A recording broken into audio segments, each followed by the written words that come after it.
Waboon zoonii lixaa godina kibba lixa shaggar aanaa ammayyaatti humna diinaa aleelee injifannoo gonfachuu beeksise. Irree fi abdiin saba Oromoo fi Oromiyaa waboon zooniilee waraanaa cufa keessatti tarkaanfii gubduu tiksitoota impaayiratti irratti fudhachaa jiruun humna diinaa hedduu du'aan adabuun kaan ammoo fayyaatti boojuun meeshaalee waraanaa garaagaraas dugda diinaarraa hiikee galii mooraa qabsoo bilisummaa Oromootiif taasisaa jira. Bifuma kanaan waboon zoonii lixaa godina kibba lixa shaggar aanaa ammayyaa ganda kuraa bolaa jedhamu keessatti kaleessa onkoloolessa 8,2025 humna diinaa irratti tarkaanfii fudhateen torbayyoo ajjeesuu torba ammoo madoo dandammii hin qabneen adabuun hojii ala taasisee jiraachuu hooggansi waboo onichaa arraata biyyoolessa Oromiyaaf ifoomsee jira. Tarkaanfii waboon ergamtoota diinaa irratti fudhatu zooniilee waraanaa cufatti jabaatee itti fufa. Injifannoon uummata Oromoof.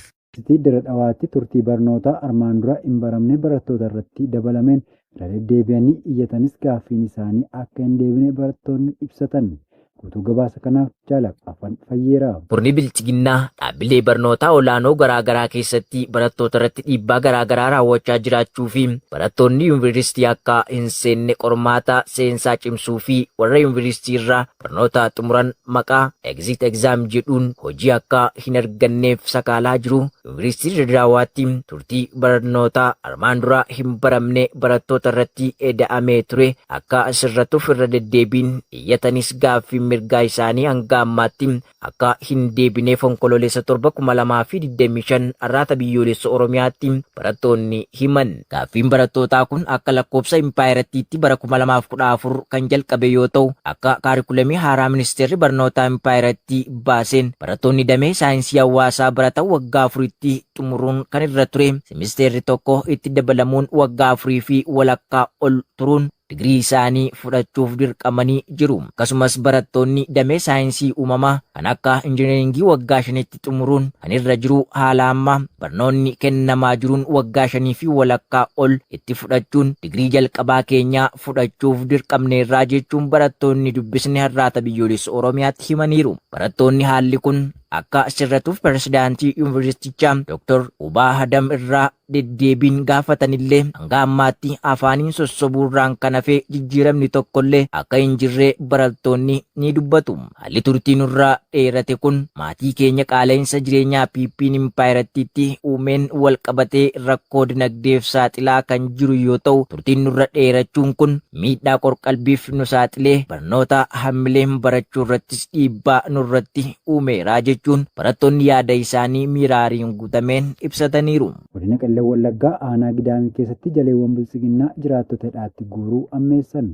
Gabaasa qindaa'eef Jalwabii biyyaa. Godina Qellem Wallaggaa aanaa Gidaamii bulchiinsa magaalaa Qellem keessatti onkoloolessa 6,2025 waraanni faayistii Abiyyi Ahmad maqaa waraana bilisummaa Oromoo deeggartu jedhuun hawaasa nagaa hedduu kaamsuun hidhaatti darbatanii iraarsaa jiraachuu maddeen arraata biyyoolessa Oromiyaatti himanii jiru. Namoota kanneen keessaa kan maqaan nugee shamarree Seenaa Shaggoo, shamarree Leewwii Zalaalemii fi dargaggoo Abbushaa Maskabuu kanneen jedhaman ta'uun ifoomeera. Tikstoonni bututtoo Impaayera Itoophiyaa teessoo siyaasaa Koloneel Abiyyi Ahmadiin tiksuuf jecha goleewwan Oromiyaa cufatti bobbaafaman ilmaan Oromoo hunda saalaa fi umuriin osoo adda hin baasin maqaa dharaa hawaasichi hin qabnetti maxxansanii yakkuun salphamiinsa mirga namoomaa irratti raawwachaa kan jiran ta'uun ni beekama. Baallixaa aanaa Aroo Dumaalitti murni bilchiginnaa hoogganaa baankii Siinqee tokko ukkaamsanii jiraachuun dhaga'ame.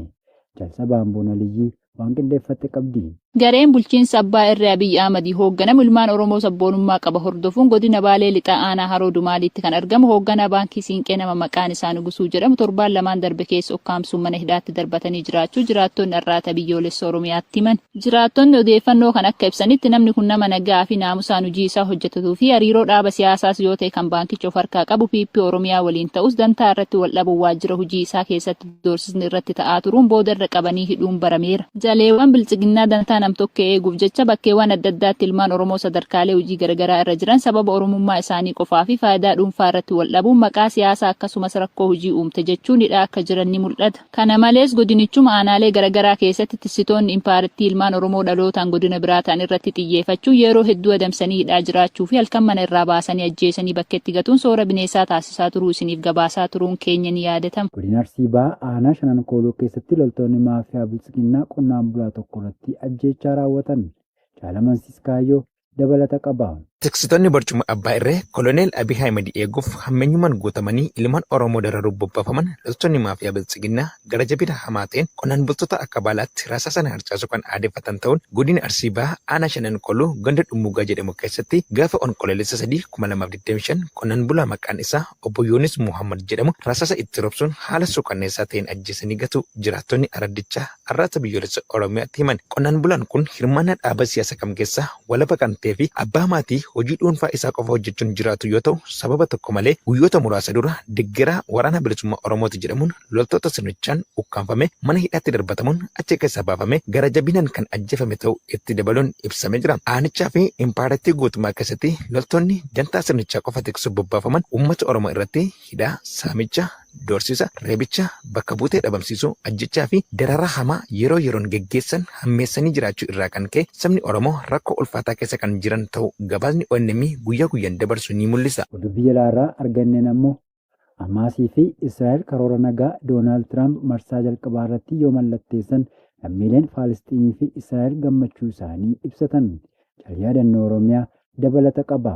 Israa'elii fi Hamaas walii galtee Gaazaa Ameerikaan yaada dhiyeessite marsaa jalqabaa mallatteessuun booji'amtoota Israa'el hunda akka gadhiifaman hayyamuu isaanii pirezidaantiin Ameerikaa Doonaald Tiraamp beeksisaniiru. Tiraamp roobii kaleessaa Tiruus Sooshaal irratti akka dubbatanitti Israa'elii fi Hamaas lamaan isaaniiyyuu karoora nagaa keenya marsaa jalqabaa irratti mallatteessuu isaanii beeksisuu kootti baay'een boona jedhan. Kana jechuun jijjiiramtoonni hundi yeroo dhiyootti ni gadhiifamu jechuudha. Israa'el ammoo loltoota isaanii gara sarara walii galtee irra ga'ameetti akka tarkaanfii jalqabaa gara nagaa cimaa tursiisaa fi bara baraatti geessuutti ni baafti jechuun Tiraamp dabalaniiru. Qaamoleen hundi haqaan ilaalamu jechuun dabalaniiru. Pirezidaantichi yeroo kana addunyaa Arabaa fi Musliimaa Israa'el saboota naannoo ishee jiranii fi Ameerikaaf guyyaa guddaa jechuun ibsaniiru. Tajaajila basaasa mootummaa waliin hidhata kan qabu gaazexaan Alqaayiraa Niwus Masrii waliigaltee dhukaasa dhaabuu marsaa jalqabaa Gaazaa hojiirra oolchuuf haalawwanii fi malawwan hunda irratti galgala kaleessaa irra ga'ameera jedheera.